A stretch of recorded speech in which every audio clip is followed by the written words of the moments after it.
Let's trust that LinkedIn timing and the technology supports us in this conversation. Hi, Patrick. Hello, Julia. Glad to be here. Thank you. Yes, thank you so much for making your way from Kleinmachnow, the whole journey through Berlin, to join me in this LinkedIn live session. And also warm welcome for everyone who is joining our live session or maybe even watching a replay later.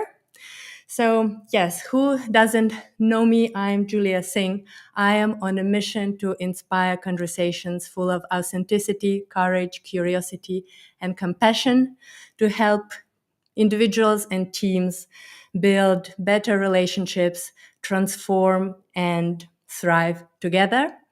And yeah, I have been doing it since 2018, so 7 years, inspiring people to come and have meaningful conversations between themselves as part of deep talk salons. And now I would love to bring this joy and pleasure of authentic, honest conversations to bigger world, to work teams, to communities. And as a part of this mission, I created this series of LinkedIn live conversations where I invite people who work with teams, with leadership, and who also have their views about importance of this human factor, especially in the future of work discussion. So I'm very pleased to have Patrick today. Patrick Cowden, he is stellar executive CEO of big companies with over 40 years of experience over 3 continents, who now decided to dedicate his time to also sparking human connection at scale with help of technology. So it is my pleasure to have this conversation with Patrick today. And also everyone who is with us, you're very welcome to join this conversation. So if you have your questions, if you have your own comments and observations, please, please, please just write them in the chat. I will also check it and do my best to engage you in our conversation. So let's have more fun together. The intention is that we will not just talk, but leave with certain inspiration bits to help us create some positive change in our lives. Wow. So first of all, I applaud that, Julia. It's a pleasure to be here. I can sense your energy and excitement about what connection and real conversations are all about. And to be here with you and have that conversation together in a shared space on a shared topic that's relevant for the world, especially when we're up here on LinkedIn. LinkedIn isn't really the most connected space in the universe, by the way. Here, we can try to nudge ourselves into this human goodness and human connection and the trust that goes with that. So yeah, glad to be here, and I'm excited about getting started. Yes, and actually something that you said already triggered something that I want to say about LinkedIn not being the most connected place. True for most. At the same time, LinkedIn can be anything. And LinkedIn is actually a place that brought us two together. So it happened through our shared friend, Chris Shambra. So shout out to New York, where also I saw Chris Shambra's post about inviting people to host gratitude dinners in multiple countries. And I said, I'm here in Germany, I'd love to. And then we made it happen through LinkedIn comments. And Chris connected me to Patrick as his Berlin connection. And this is how our conversations have started. And we very soon discovered this passion for creating the moments of deep human connection also at work.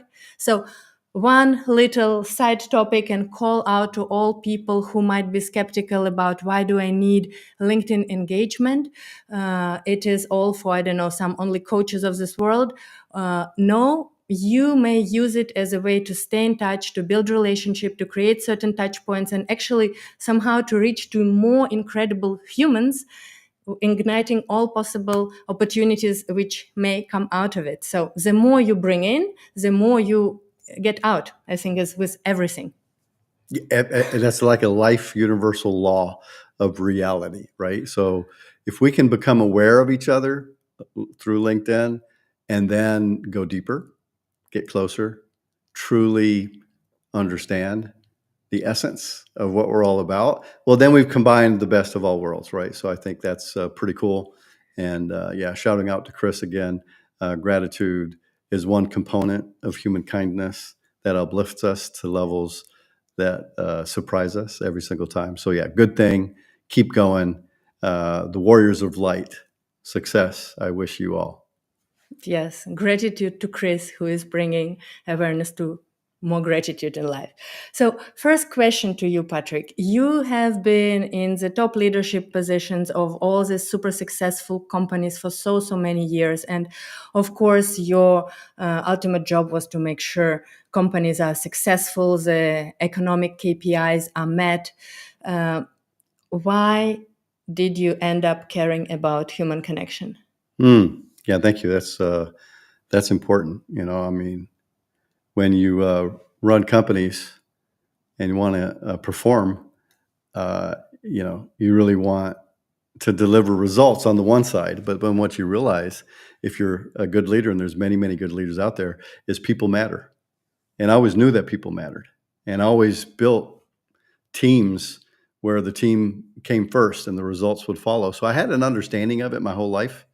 But what I realized is that as we emphasized more on the shareholder value, growth, profitability, and results, we started to lose the human factor. We started squeezing it out of the machine. At great companies in the world like Dell Computer and other places, we squeezed it out, and I felt something was missing. And it touched me to see this, how tired people would become, and how disconnected and frustrated, and people wouldn't listen to what we wanted, what we needed to be more successful, I guess, right? So for me, that was an indicator that we had to figure out a way to make it not or. It's not results or people. It's results and people. And spend the last 2 decades of my 43 years at work dedicated to understanding how to best do that. How can we address connection and trust in teams in a quality that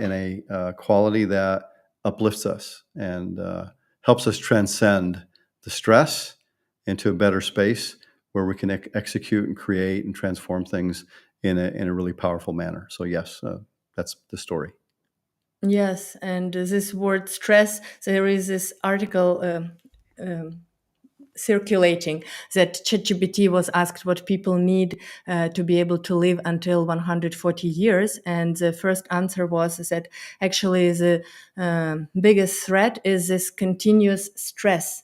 And I have a feeling that even to deal with stress, you first have to have the awareness that there is stress, that you are under stress, that you are maybe burning out somewhere, and also that your people are. And usually it can be this very busy environment. We come, we have our tasks, to do, endless meetings where people are like, okay, which of them could have been an email? So that there is not this awareness, and maybe even the leaders of the team thinks everyone performs great, and in reality people are just like silently cracking inside. How do you feel, even as a leader, people can recognize it, and also what could they do to help mitigate it? How would it look like on an idle Tuesday? Yes. Well, these things are invisible, and when we're really busy, we don't pay attention. And it's really hard to do if you're a leader and you got 10 people or 100 people. How do you check in on everybody? You can't. It's not possible. The old industrial system wasn't built for keeping an eye on the human factor 24 hours a day. You just can't see it. You can't manage it. So I think probably the most essential ingredient is to surface the invisible, to utilize technology to really show the true essence of how teams are doing right now. Especially if I'm in a bigger organization, I've got thousands of people. How do I know mit Gewissheit, the Germans would say, like With really certainty. with certainty know what's the state 1 to 10 of my people, what's the essence? What do they need right now to be more successful? What do they need just to be more happy, if that were needed, right? Happiness does matter. Yes, it does. So I feel in the future, we'll have small micro mechanisms that we insert throughout the day, throughout every meeting, throughout every part of our jobs, where the human factor is honored. It's a small percentage of the time we need to allocate, but we need to allocate. We need to check in together. We need to check out together. We need to breathe together. We need to share appreciation and gratitude together, as Chris would say. And if we can do that as a process, as a repetitive, consistent quality for everyone equally, then we will uplift these teams to a higher quality, and we'll see the essence of that. We'll have dashboards, and we'll have analytics where we'll be able to see and manage a higher state of quality for our people. And then we'll realize that's probably one of the primary responsibilities as a leader anyway, is the well-being of my people. Because if they're not doing well, how can they perform? They can't, right? So to do both, be able to see the state of the teams, the state of the business, and to manage both in a proactive, yet always human manner. So the future is going to be beautiful, because the one instrument that every manager was lacking is soon to be in your hands. Soon you'll be able to see the state and shift the state of your teams in a positive manner all the time. And we've never had that instrument in our hands before in the history of humanity. So now we're right at the cusp of a new age, of a more connected, more empowered people at work. Well, I feel you are touching this like as a positive vision of the future, where at the same time, the reality which I have been exposed in my information field recently about AI and all the uncertainty, which is obviously completely now transforming all areas of our life and already lead to so many companies either like stopping employment or letting so many people go, that it really feels that it will be very uncertain and stressful, and it will be somehow the survival of the fittest, where, I don't know, out of 10 people in a team, maybe 8 will be let go, 2, the most productive one, will stay. And what would be also the inner state of these people, because it is already not we are like a family, okay, we are still there for some pragmatic purposes, but now this layer is even more, with this uncertainty touching every level of organization. And I have like this sense that everyone is overwhelmed for themselves, for others, that this topic of finding your sense of like connection and strength will be the paramount to deal, because future and external events will probably become more and more uncertain. I also work partially as a career coach, so I work with people between jobs, and there is no guarantee how soon any of their actions will breed positive results, how many job applications they have to send to get the job. And I try to tell them, okay, we still focus on things that are within our control, and a lot of it has to do with our inner state, this sense of first connection with yourself and connection with this positive vision of a future, and starting to do things within my power and influence. So I don't control when I will get a job, but I can control how many things I do, how much I reach out, how much I network, and also what energy do I emanate, because this part is also, I think, very important, how everyone is feeling, and how can we actually bring it more if even the top management is now stressed for their job and stressed for those next deliverables. What do you think is like the biggest now challenge with it? Yes. Well, uncertainty has been part of our lives for generations, for thousands of years. Complexity, ambiguity, volatility. The world is a mess. And all of our ancestors had to learn how to deal with that. And because they were good at it, we were born. So guess what? We have the capability to get through the toughest of times. There's places in the world right now where it's really, really bad. And I just think of your country, right? Ukraine. Ukraine, right? It's really, really rough. but you band together. You connect. When you say, hello, how are you? There's a certain way of saying that in Ukrainian that is different than just how are you. It's like a really, really deep checking in on your neighbors, checking in on each other, right? And this ability is crucial when times get very dangerous.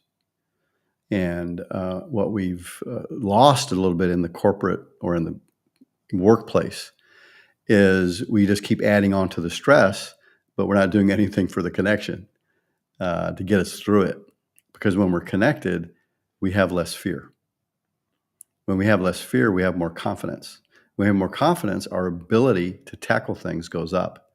When we're calm and safe, our cognitive abilities are turned on in the neuroscience, and we're able to see more, understand more, make better decisions, execute at a higher quality, learn from our mistakes very quickly, and improve very, very fast. And in dangerous environments, when we work with military people, work with police teams, they learn how to deal with the unexpected. You can't train for every eventuality, but you can train how to deal with not knowing and feeling good about not knowing, not feeling stressed, not feeling upset, saying, we're in this together. We're going to get through this together. And if you're no longer seeing each other, if you're on Zoom calls and none one got their video on and no connection is happening anymore, you're going to be all by yourself. And then there's no way to handle that stress by yourself. You can meditate all goddamn day. You can be attended in back-to-back Zooms. You're going to feel just as shitty as everybody else on that call, right? Because no one's listening. No one's paying attention. You're not being asked for an opinion. Your voice is not being heard. And then we think that's going to work. That does not work. So we truly have to get back to the basics, understand what happens in Gaza, what happens in Ukraine, what happens everywhere, is we have to band together. In unity, there is strength. And in that strength, a better future will emerge. We just have to stop talking about it and actually do it. Okay, allocate parts of my day and my time to sit and, like it says here on your notebook, have patience and empathy with myself and everyone around me.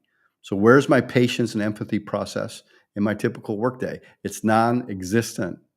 And because it's non-existent, it's never going to emerge, which means we'll never get through the stress, which is sad, but it's real, right? And what we need to help people with is simple processes, simple tools and instruments where you can insert a little bit of patience and a little bit of empathy into your routines of every single meeting. And once you do that, that strength and that energy and that confidence will emerge. Why? Because we've been doing it for hundreds of thousands of years. We're good at it.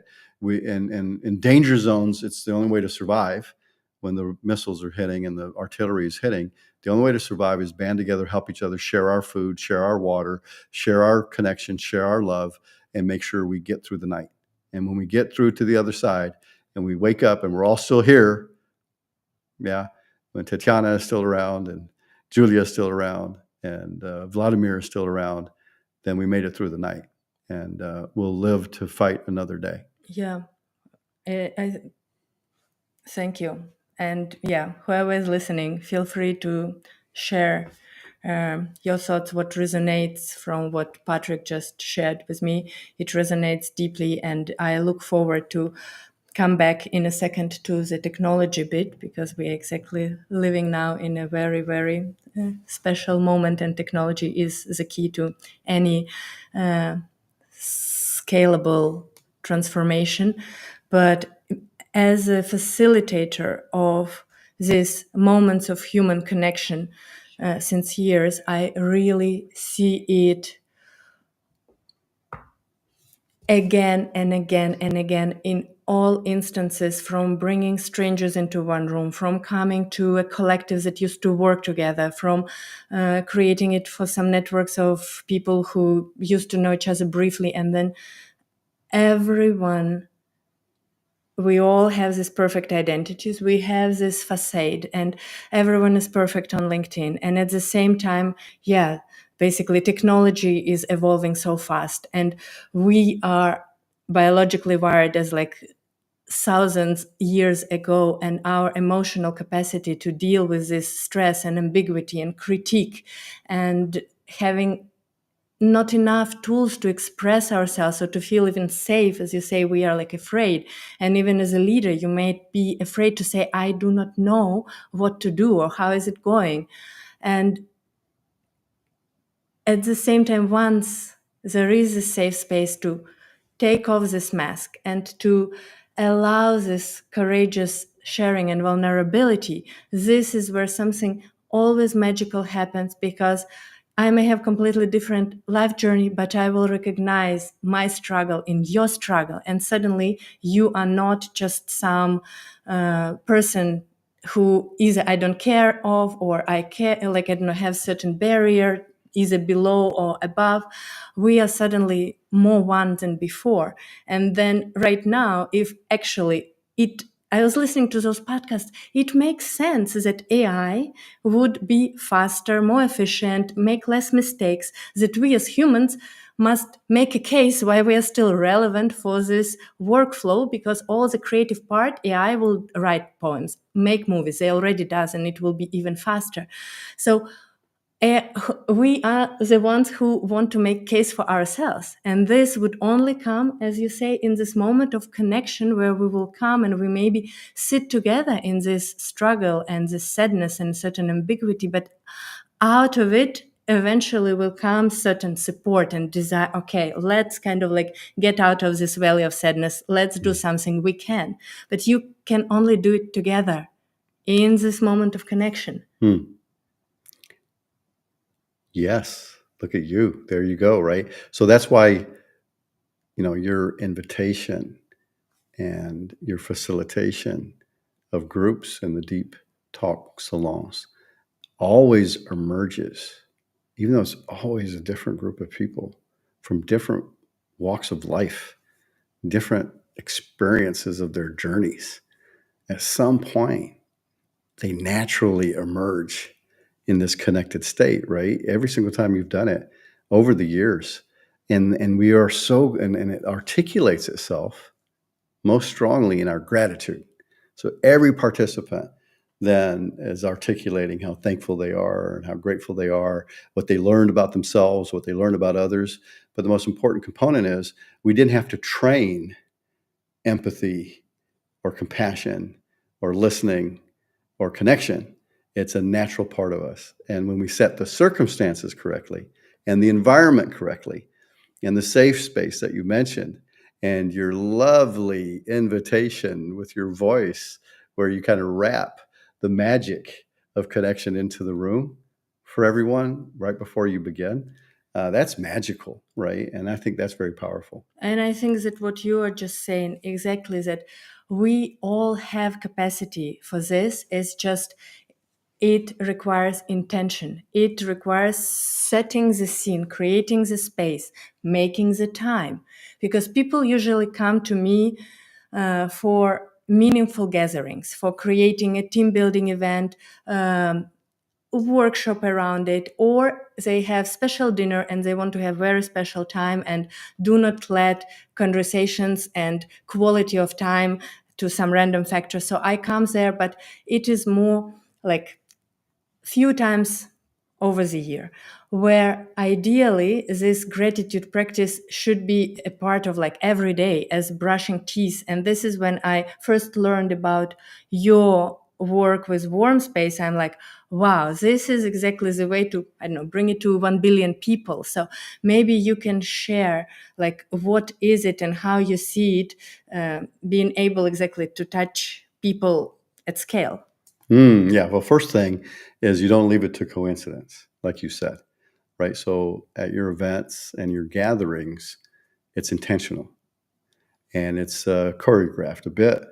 You give it a frame, you give it rules, you give it a setting, and everything else naturally emerges really quickly. And then we go, wow, that was so good.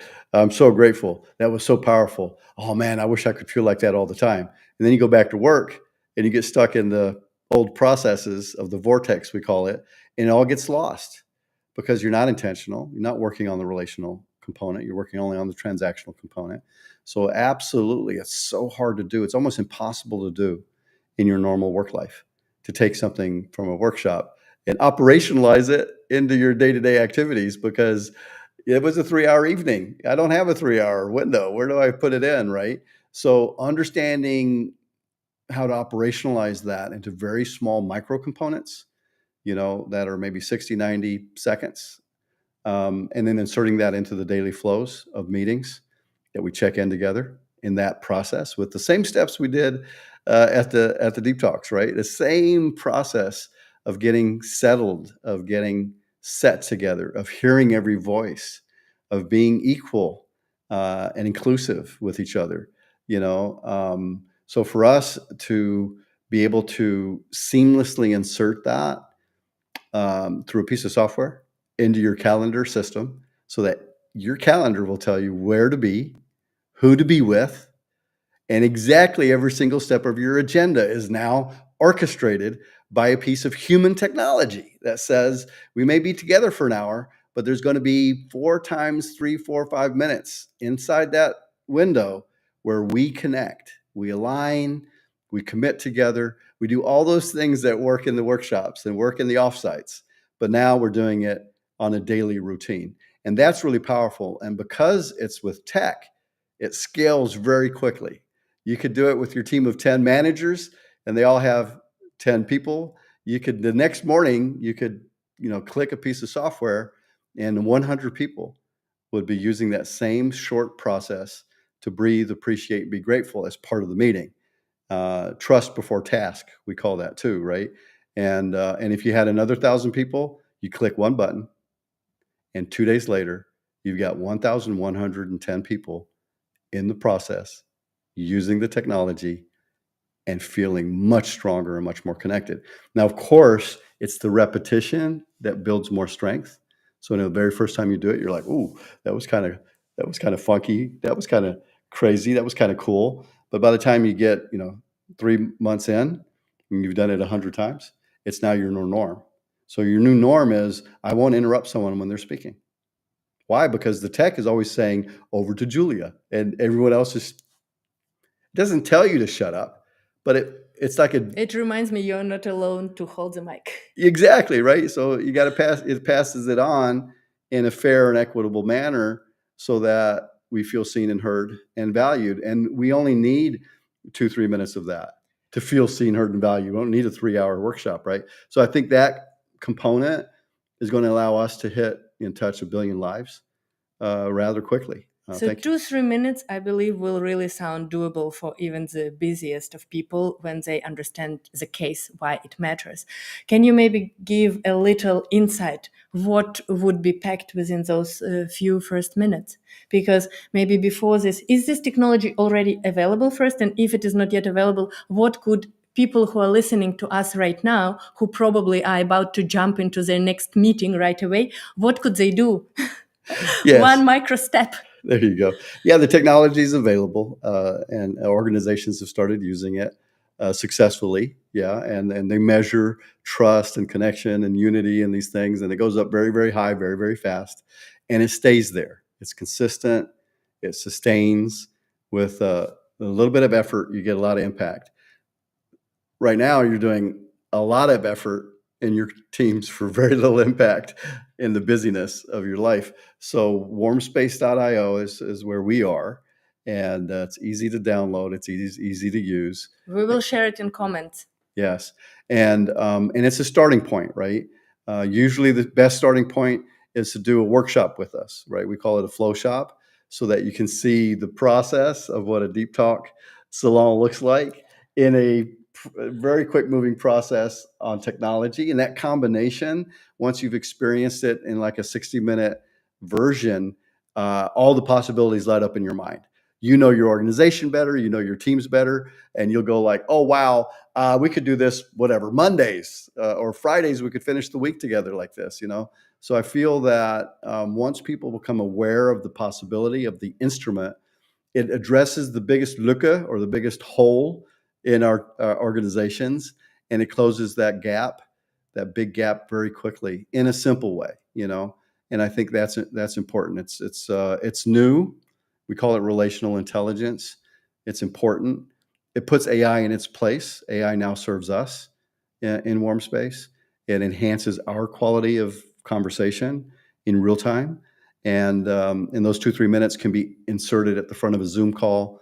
So you think you've got a Zoom link. You don't. It's a Warmspace link. And you jump into Warmspace, you warm up together, you're like, wow, I feel really good now. And then boom, it pops you into the Zoom room to do your normal transactions, but you're in a higher state. You're more settled, you're more aware, you're more capable, you're more connected. And those small insertions is about 1 to 2% of your time that you have to allocate for the human factor in your daily routines. But once you do, it's not a lot. I mean, okay, yeah, if you got a 10-hour day, right, that's 600 minutes, right? That's 6 to 12 minutes a day for humanity. I don't think it's too much to ask for. If you don't put it in, you're not going to get it out. You said that a while ago, right? So you put in the time and you establish that connection in 6 to 12 minutes a day, and everything else will follow. Yes, because if you make people seen, connected, and appreciated, they are so much more um, capable to be engaged and performed and voice certain most important things. Because I feel that the success of organizations, the ability for organizations don't change. It is people who change, people who contribute, and a lot is about people actually exactly being actively involved and speaking up about own mistakes, about possibly critical direction something is taking. In many, many places, people prefer to just say nothing. And then many, many hours or like years of time are wasted in some wrong direction compared to creating this warm space, which is like exactly a safe space and even like more. And this would be going a very, very long way. And yeah, knowing that if you don't spend this 6 minutes activating your people, maybe they will spend hours disengaged doing something else instead of actually being united over certain shared goals and projects. So yeah, I feel it is incredible to know that you are doing it and that how much this is like similar to like what I like create individual experience as an haute couture dress. And at the same time, of course, it is special, but you cannot scale special. Where still to be able to bring transformation at scale, you must find a way to scale it, to make it cheap, simple, accessible, and also ultimately it also teaches people humanity. If there will be no electricity and they will be somewhere in the desert, they would still have this tool to create the space to calm down. A lot is like breathing, and then this moment, I appreciate you, I appreciate you, I appreciate being here. And this really already shifts the whole energy and creates this positive lasting change. So Yes, breathe on that. Okay, so really, your magic, which it fires you up. I can feel the energy and the passion and the sharpness of it. Imagine this magic combined with this instrument together, and the flow shop experience that you can then take home and distribute to any number of your people. Even if you're startup with 10, you take it home for the 10, you change every single day for the rest of your work together. And as you scale your business, you scale that cultural instrument that has Julia magic with Warmspace tech combined. It's going to be huge. And that's why our go-to-market is so married with human-centric practitioners like you are, is because we do need both. We need the magical moments combined with the scalable tech. And that combination is what people will value. They want to bring you into their company, not just the small piece of tech. They want Julia to be the transporter, of this new way of being with each other all the time. And I think that's magical. I think that's powerful.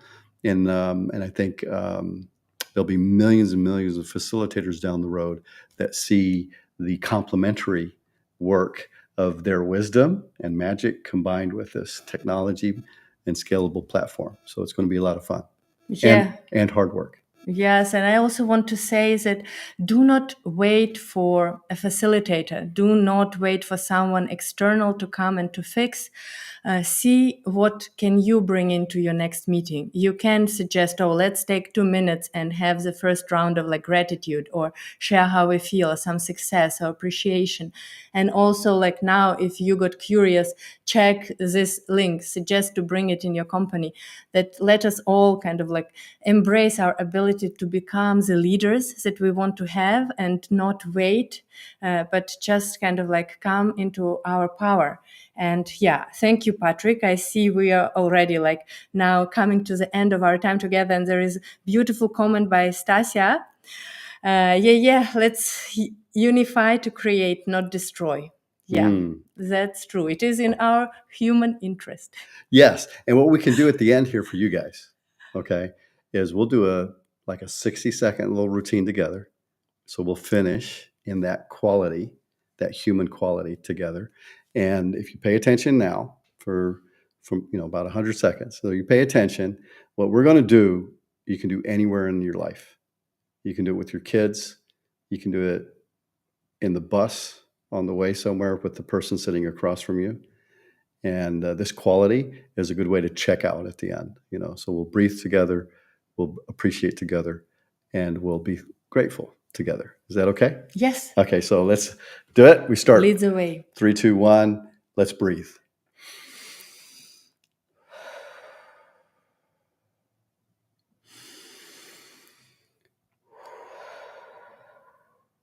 So let's take those 2 good deep breaths. And then you check in on yourself, 1 to 10.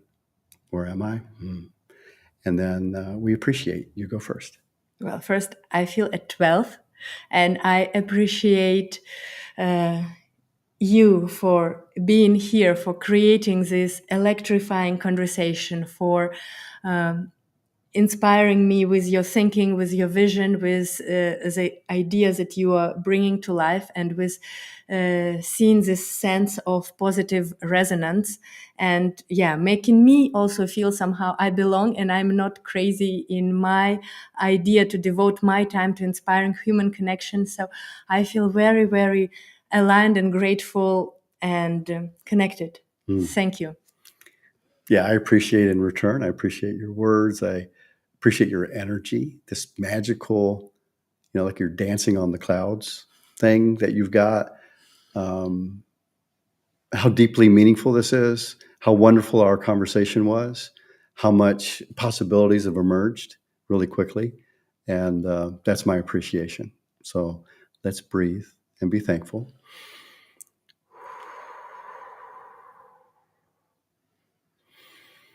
Two breaths. Now check in on your 1 to 10. You were already at a 12. And grab a word or two in your mind. Final breath. Okay. Juliet, share your words.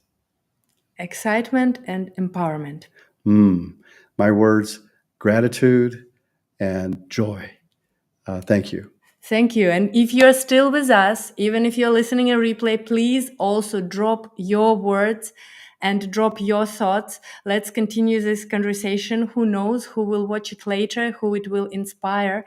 And yeah, please do not kind of compromise and doubt your humanity and the values that we are bringing as humans with our ability to feel and create space and belong. So let us all be this driver of and glue of positive change, so that we do not need to hope that some robot will need to adopt us as their pet, and this would be our best outcome for the future. Yes, thank you. So next thing you do, the next person you meet, share some breath.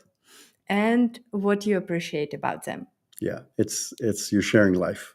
So congratulations. Thank you. Take care, everybody. Thank you.